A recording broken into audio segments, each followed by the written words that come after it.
저희들 발걸음을 주의 보좌 앞으로 인도해 주셔서 감사함을 드립니다. 이 시간 또 기록된 말씀 가운데서 나를 향한 하나님의 음성을 듣고자 합니다. 우리의 길을 열어 주시옵소서. 주의 말씀하시고 그 말씀으로 나의 생각과 삶이 변화받으면 한 발짝 더 신의 성품에 참여하는 복된 시간이 되기를 원합니다. 우리 각 사람의 눈에 안수하셔서 영의 눈을 열어주셔서 하나님의 보좌와 영광을 바라보는 복된 시간이 될 수 있도록 축복해 주시옵소서. 예수 그리스도 이름으로 기도하옵나이다. 아멘. 예레미야는 대단히 성경에서 역시 중요한 선지자입니다. 이사야만큼 중요한 선지자죠. 기원전 621년에 유다의 왕 요시야라고 하는 왕이 있었는데 대단히 지혜로운 왕이었습니다. 물론 대단히 젊은 나이에 애굽과 전쟁에서 전사에서 죽게 되죠. 하지만 전사에서 죽게 되기 전에 대단히 훌륭한 업적을 남깁니다. 유다의 몇몇 안 되는 훌륭한 왕 중에 한 사람이 되겠습니다. 성전을 수리하고 또 성전을 수리하다 보니까 오래된 책을 발견하게 되는데 모세의 율법책을 발견하게 됩니다. 아마도 많은 학자들이 생각하기에 신명기를 발견하지 않았을까 생각합니다. 그래서 그 책을 다시금 읽고 너무나 이스라엘이 법에서 멀리 떨어져 있고 잘못되어 있기 때문에 종교 개혁을 단행하게 됩니다. 그래서 성경에서 요시야 임금의 종교 개혁은 대단히 역사적으로 유명한 사건이 되게 되죠. 그것이 기원전 621년에 발생되는데 아마 그때쯤에 종교 개혁에 같이 동참했던 젊은 선지자가 있었는데 그 선지자가 바로 예레미야라고 하는 선지자가 되겠습니다. 그러고 난 뒤에 곧이어 국제 정세가 변화되면서 아시리아와 바벨론이 전쟁을 하게 되고 애굽이 거기에 연루되고 하면서 결국 그 전쟁통에 요시야 임금은 죽게 됩니다. 그러고 난 뒤에 곧이어 바벨론이 세계를 장악하게 되고 그리고 팔레스타인도 장악하게 되죠. 그러면서 기원전 605년에 1차 정복에 의해서 예루살렘이 해파되고 많은 사람들이 포로로 끌리게 하게 되는데 예레미야가 그 1차 정복 때 1차 침공을 위해서 미리 예언을 하게 됩니다. 하나님의 선지자니까 이스라엘에게 회개를 촉구하며 너희들이 회개하지 않으면은 바벨론에 의해서 이 나라가 멸망될 것이다. 그리고 너희들이 바벨론 군대에 의해서 많은 사람들이 바벨론으로 끌려가서 거기에서 70년 동안의 유배 생활을 하게 될 것이다. 바벨론 유배라고 하는 중요한 사건입니다. 그렇게 막 외쳤지만 많은 사람들이 믿지를 않았어요. 가짜 선지자들이 일어나면서 아니 이 하나님의 성전 이 예루살렘이 무너진다고 있을 수가 없는 일이야. 또 민족자들이 일어나면서 우리는 강대 절대 어느 나라도 이 예루살렘을 정복할 수 없어. 그런 어떤 가짜 선지자들과 민족주의자들이 연합하면서 예레미야의 말을 전혀 듣지를 않게 됩니다. 그런데 결국은 예레미야의 예언대로 605년에 바벨론 왕이 직접 예루살렘을 쳐들어오면서 1차 침공 후에 많은 회파가 이루어지게 됐죠. 그러고 난 뒤에도 이스라엘 사람들이 하나님의 말씀을 듣지 않고 회개하지 않으니까 예레미야는 계속해서 2차 침공에 대해서 예언을 하게 됩니다. 너희들 그러지 않으면 또다시 바벨론이 침공할 것이다. 결국 사람들은 듣지 않죠. 하나님의 음성을 듣고 하나님의 말씀을 대언했는데 그 시대의 사람들은 예레미야의 말을 듣지 않았습니다. 그리고 무시했습니다. 하지만 결국 2차 침공 때 다시금 느부갓네살 바벨론 왕이 와서 여호야킴이라고 하는 이스라엘 왕을 폐위시키고 바벨론으로 끌고 가고 거기에 시드기야라고 하는 왕을 안축에 되게 되죠. 그때까지 많은 사람들은 저항하면서 예레미야의 말을 듣지 않았습니다. 예레미야는 단순히 회개만 외친 것, 또 나라의 멸망을 외친 것뿐만 아니라 이 나라는 어차피 멸망될 거야. 그것이 하나님의 뜻이야. 그러니까 계획이야. 그러니까 너희들은 바벨론에게 항복하라. 그렇게 되면 너희들이 생명을 보존하게 될 것이다. 바벨론에게 항복하는 자들은 생명을 보존하게 될 것이다. 많은 사람들이 그 말을 믿지 않았고 또 그런 말을 하는 예레미야를 대단히 민족주의자들이 싫어하게 됩니다. 그래서 결국은 2차 침공이 있고 난 뒤에 한 사건이 발생하게 되는데 바벨론이 군대가 예루살렘을 장악하고 있을 때 이집트에서 군사가 출정하게 됩니다. 하지만 실제적으로 공격하지 않았지만 그런 소문을 듣고 난 뒤에 바벨론 군대가 잠깐 퇴각을 하게 되죠. 그때 예레미야가 예루살렘에 갇혀 있다가 바벨론 군대가 퇴각했기 때문에 잠시 이제 나와서 자기의 본토에 가서 이제 양식도 수령하고 해야 되기 때문에 잠시 나왔다가 체포를 당하게 됩니다. 민족주의자들에 의해서 체포를 당하게 됩니다. 그러고 난 뒤에 너가 예루살렘에서 빠져나온 이유가 바벨론에 항복하러 가려고 그러는 것이, 예레미야가 아니다, 나는 바벨론에 전혀 항복할 생각이 없다. 하지만 친바벨론주의자로 몰리게 되면서 아주 암굴 속에 던져지면서 감옥에 수감되게 됩니다. 암굴인데 아주 칠흑같이 어두운 굴 속에 수감되어서 이루 말할 수 없는 고통을 당하게 됩니다. 그때 시드기야 왕이 이사야 53장을 이야기하면서 시드기야 왕에 대해서, 마지막 왕에 대해서 여러 번 이야기를 했지만 대단히 사실 성격이 유순한 사람이었습니다. 그래서 그 시드기야 왕이 예레미야를 구해내게 되죠.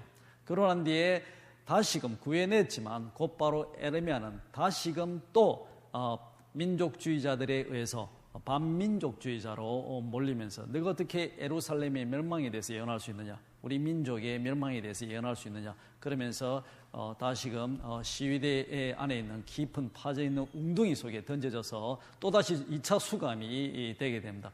웅덩이 속에서 거의 다 굶어 죽게 된 거예요. 그래서 한 뜻있는 사람이 다시금 시드기야 왕이 가서 탄원하고, 시드기야 왕이 다시 말해서 대단히 유순한 사람입니다. 그래서 다시금 예레미야를 그 구덩이에서 건져내게 됩니다.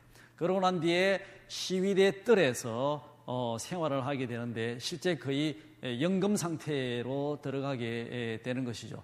오랜 세월 동안 감옥 생활하고 연금 생활하고 그러면서 하나님 말씀이 임하면은 그 말씀을 전하고 또 그 말씀을 바룩이라고 하는 서기관을 통해서 적게 하고 그 책이 불타면은 또 적게 하고 이로 말할 수 없는 고통을 겪었습니다. 많은 선지자들이 고통을 겪지요. 이사야도 마지막에 백향목 속에 숨었다가 므낫세에 의해서 전통에 가면은 톱에 잘려 죽었다라고 기록은 말하고 있습니다. 예레미야도 이루 말할 수 없는 고통을 겪었기 때문에 많은 사람들이 예레미야를 눈물의 선지자다 그렇게 이야기합니다. 그리고 예레미야에서 그 뒤에 있는 예레미야 예가를 보게 되면 그 멸망의 현장을 생생하게 잘 기록하고 있습니다. 얼마나 비참하게 예루살렘이 멸망되었나를 잘 설명을 하고 있는 것이죠.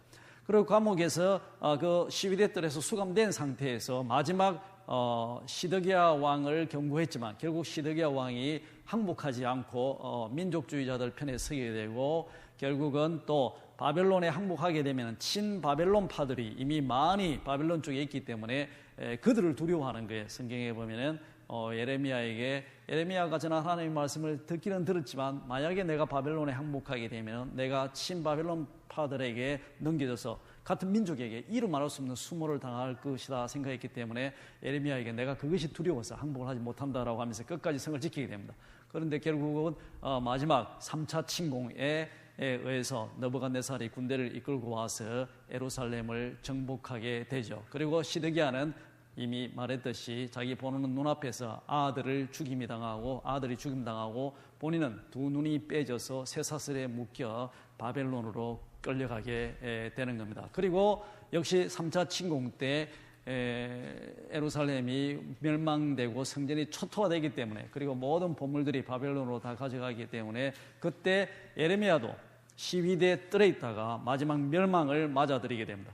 그래서 그 바벨론 군대에서 체포당하게 되고 오늘 성경 본문에 기록되었듯이 쇠사슬에 묶였어요. 예레미야 선지자가 자기가 이렇게 될 것이다, 다 나라가 멸망될 것이다 예언했는데 그 예언 속에 자기도 하나의 인물이 되어서 쇠사슬에 끌려 바벨론으로 끌려가게 됩니다.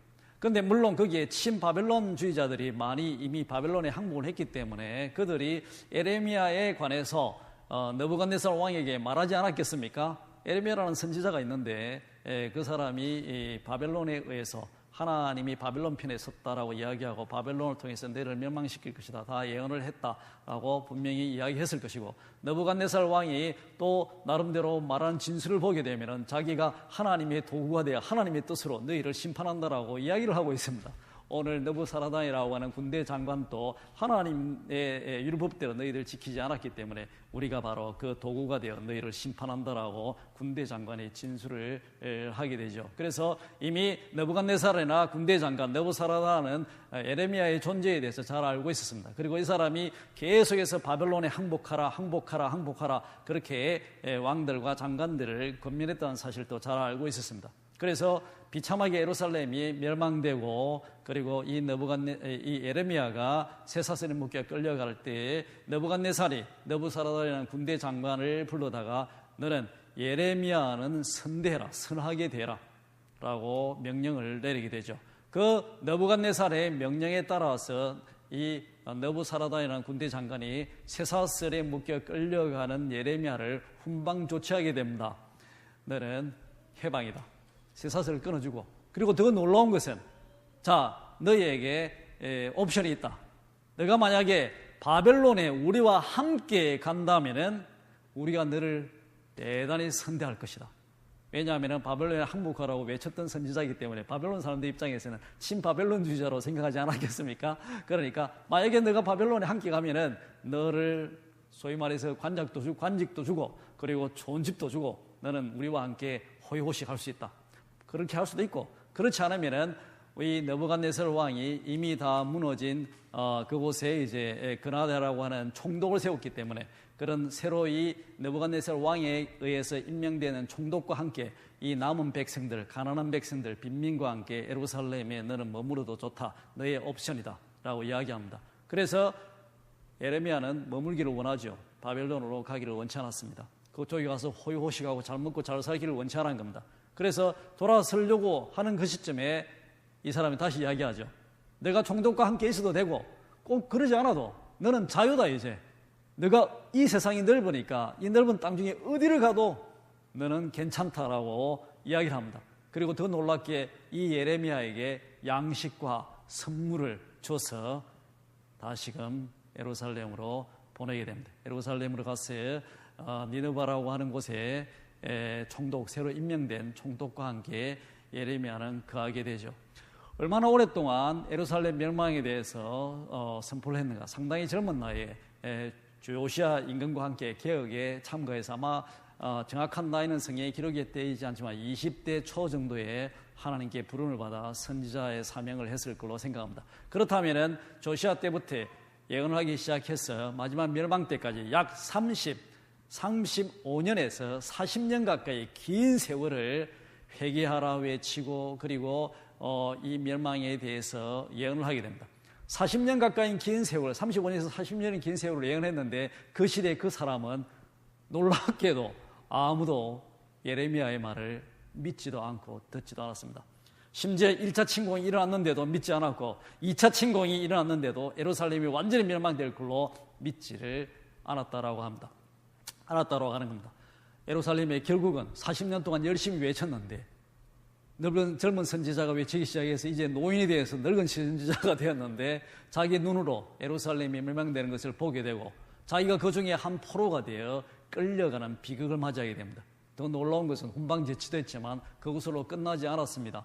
전쟁 중에 예루살렘의 잔여 장군들이 광야에서 숨어 있었습니다.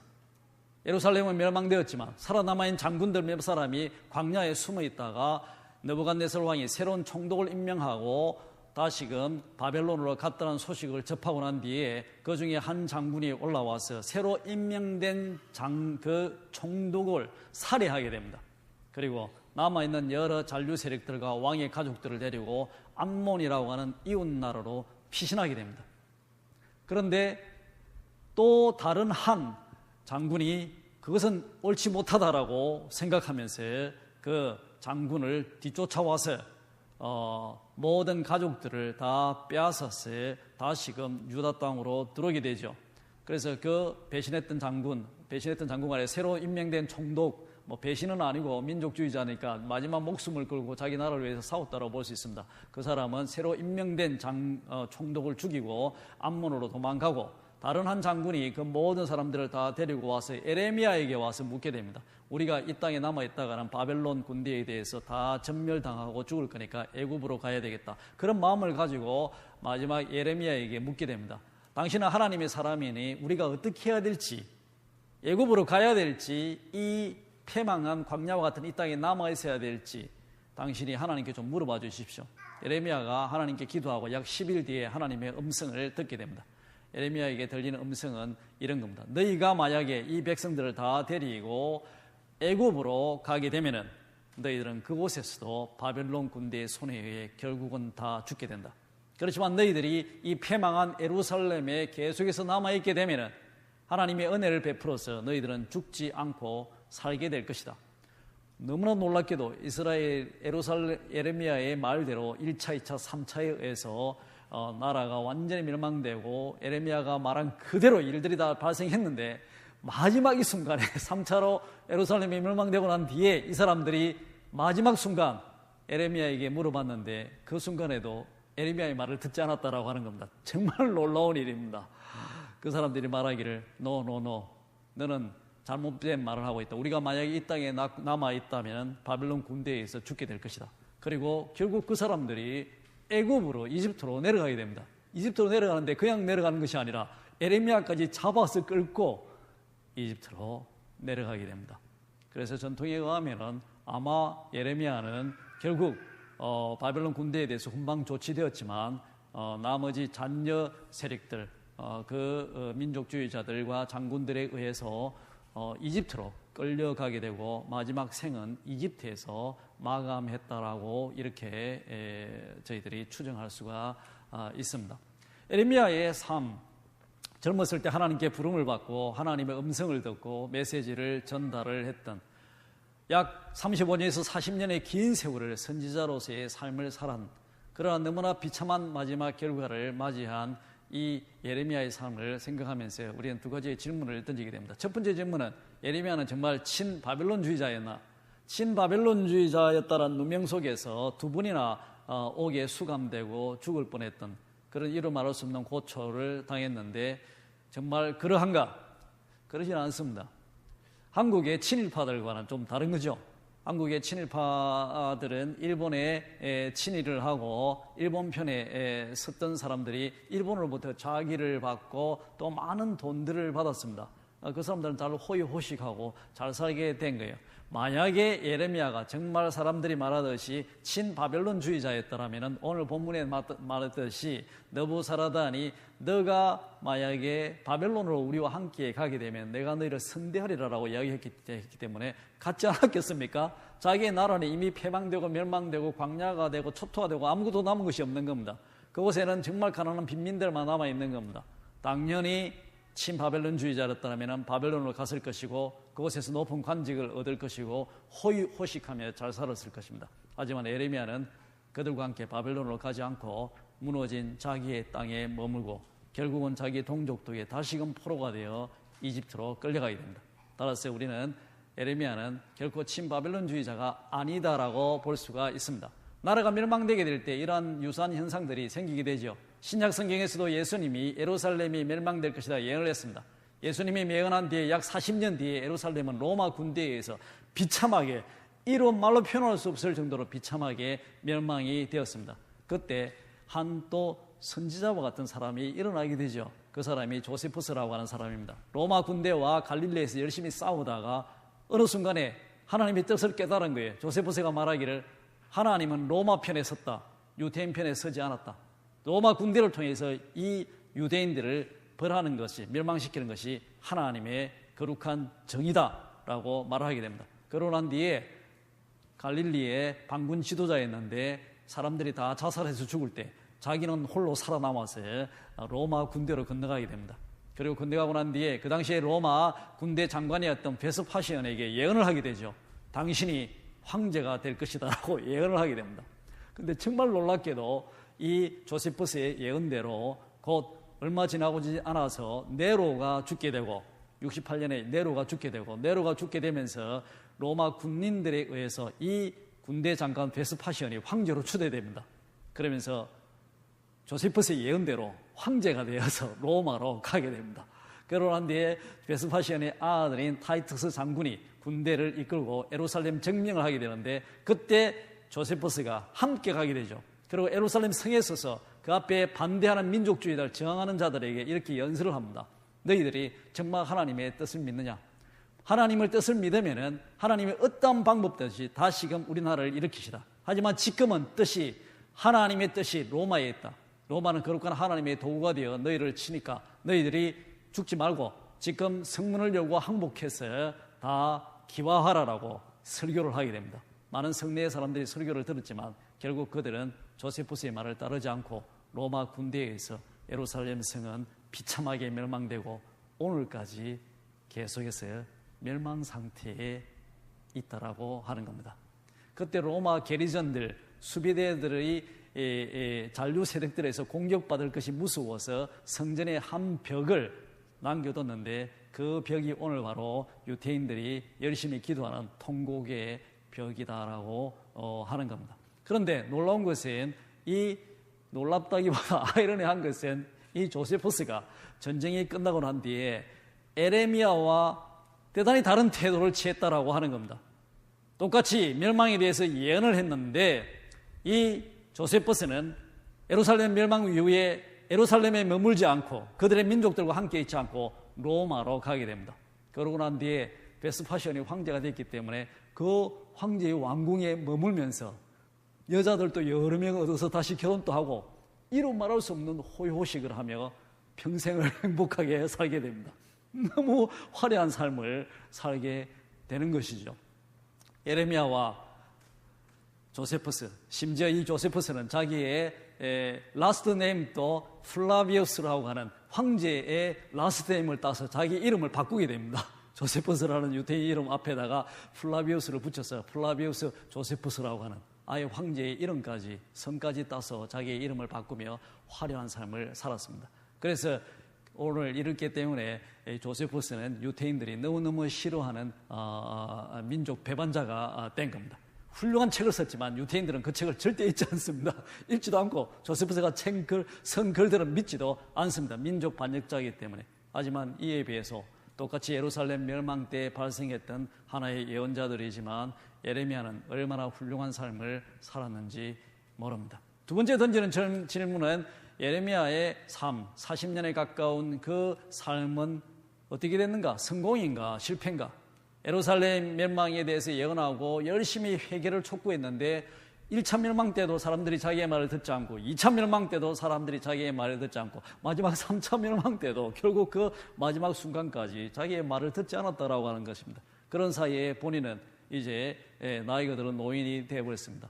그리고 결국은 자기 눈이 보는 앞에 목도하는 바 앞에서 예루살렘이 멸망이 되고 본인도 다시금 잔류 세력들에 의해 이집트로 끌려갔습니다. 그렇다면 그 젊은 나이 때부터 하나님께 부름을 받아 선지자의 삶을 살아왔던 예레미야의 그 인생은 실패인가 성공인가? 이런 질문을 던지는 것 자체가 제가 한국 사람이기 때문에 성경을 읽으면서 이런 질문을 던진다라고 생각합니다. 한국 사람들은 대단히 목적론적 삶을 살아갑니다. 목적론적, 다시 말하면 목표 지향적 삶을 살아가게 됩니다. 목표를 세웠어요. 그것이 이루어지면 성공, 이루어지지 못하면 실패라고 생각합니다. 어느 특정 대학에 진학하게 되면 성공, 진학하지 못하면 실패라고 생각합니다. 일정한 나이가 되었을 때 연봉이 얼마 되어야 성공인 거예요.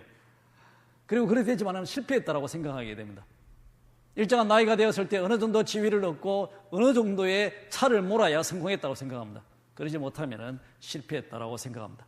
이상하게 한국 사람들한테 대단히 강한 특성입니다. 중국 사람들도 그러지 않고 일본 사람들도 그렇지 않고 미국 사람들도 그렇지 않은데 한국 사람들이 전반적으로 대단히 그런 목표 지향적 삶을 갖고 있습니다. 그것이 신앙에도 영향을 끼칩니다.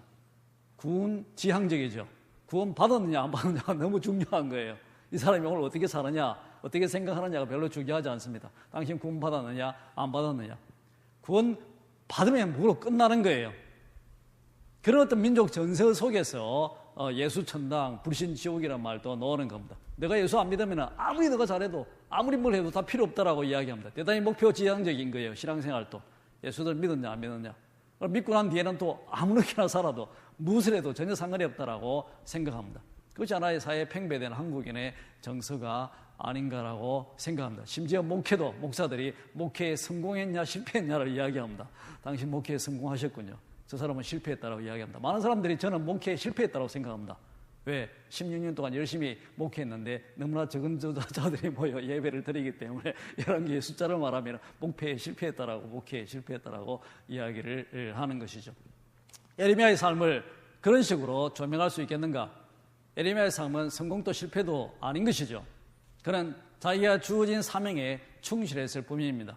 예레미야의 삶뿐만 아니라 우리의 삶에 실패와 성공은 있을 수가 없는 겁니다.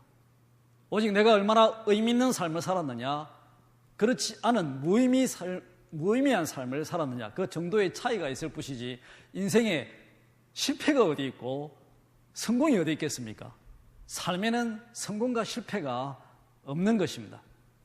성공과 실패를 기준으로 둘 때 우리는 목표 지향적, 그런 목적 지향적 삶을 살게 되고, 그 목표가 성취되지 못했을 때 좌절하게 되고 실패하게 되고, 많은 사람들이 또 스스로 목숨을 끊는, 또 다른 모든 가정이 파탄되고 삶이 파탄되는 불운을 맞이하게 되는 겁니다.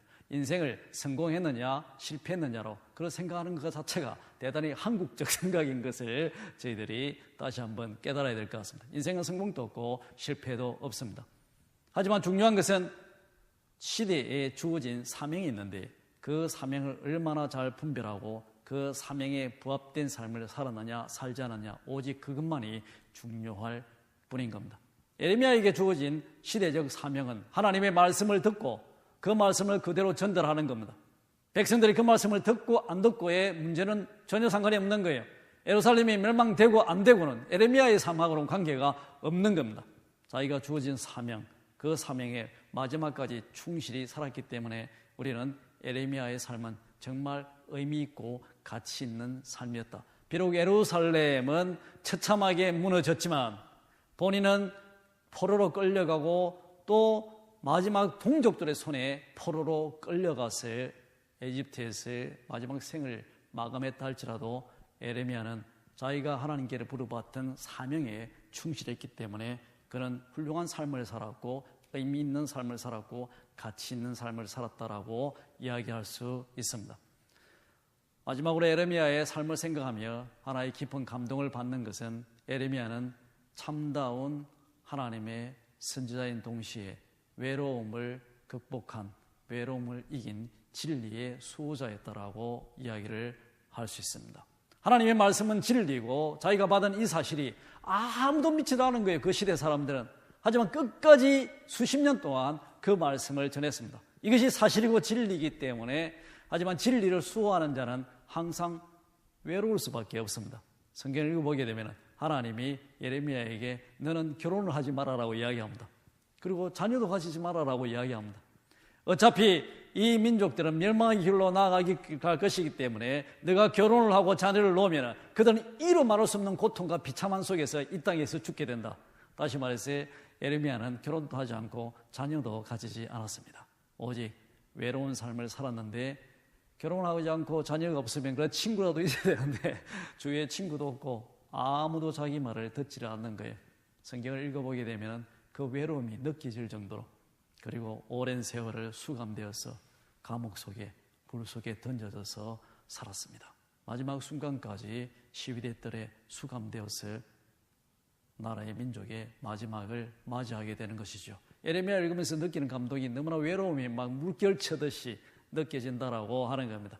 진리를 수호하는 자는 외로울 수밖에 없습니다. 하지만 그것이 얼마나 중요한 정신인지 모르겠습니다.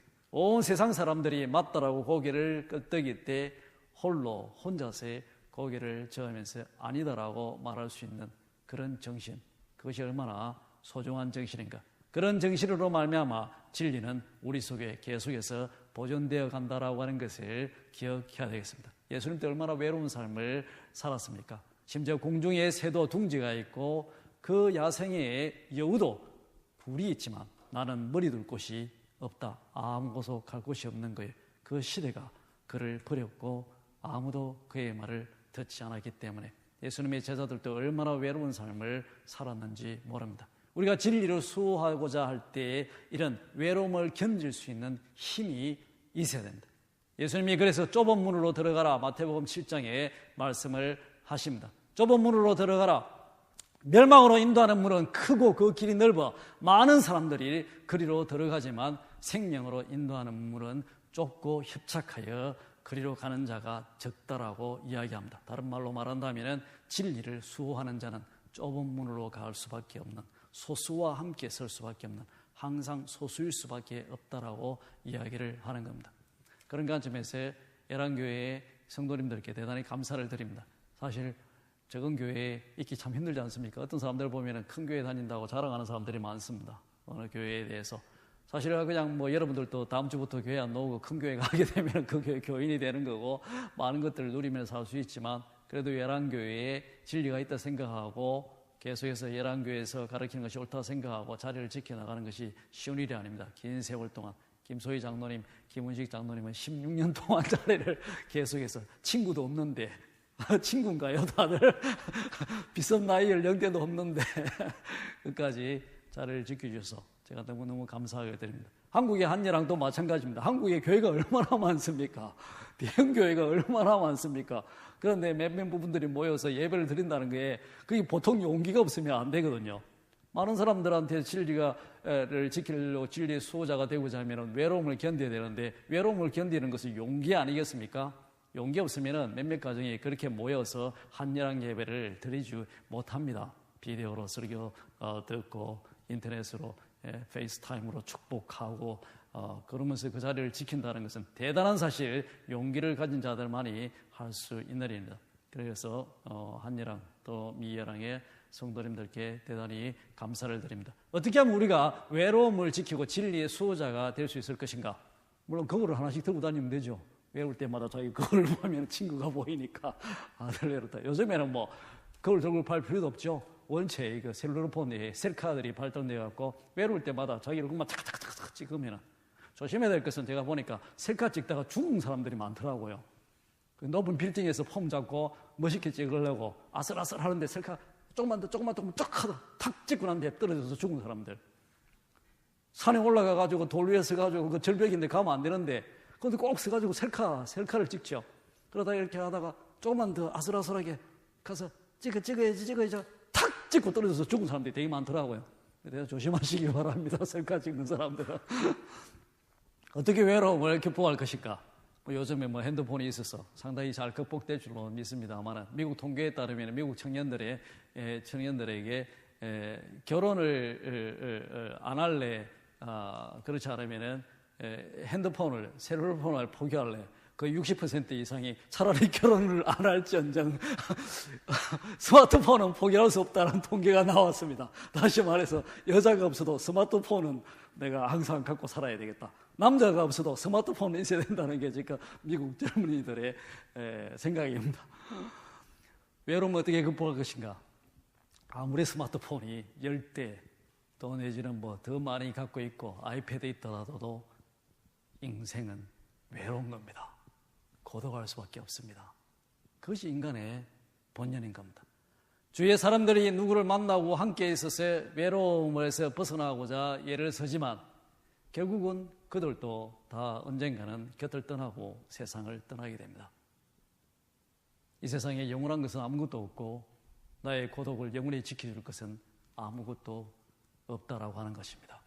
예레미야가 그 고독 속에 어떻게 그 외로움을 견디며 진리의 수호자가 되었느냐? 오직 하나님과의 관계 속에서 그 모든 외로움을 극복하며 마지막까지 진리의 수호자가 되며 인생을 가치 있게 의미 있게 살았다라고 생각합니다. 우리도 하나님과의 지속적인 관계 속에서 하나님의 음성을 들으며 하나님께 기도하며 이 삶의 외로움을 극복하시기를 바랍니다. 우리가 지켜야 될 진리는 무엇입니까? 세상의 많은 옳은 것들을 지켜야 되는 것입니다. 세상의 모든 사람들이 고기를 끄떡이고 맞다 예스라고 이야기한다 할지라도 그것이 만약 사실이 아니라면 비록 외로운 자가 된다 할지라도 홀로 서서히 고기를 저을 수 있는 그런 용기가 있어야 됩니다. 기독교인으로서 우리가 지켜야 될 진리는 무엇입니까?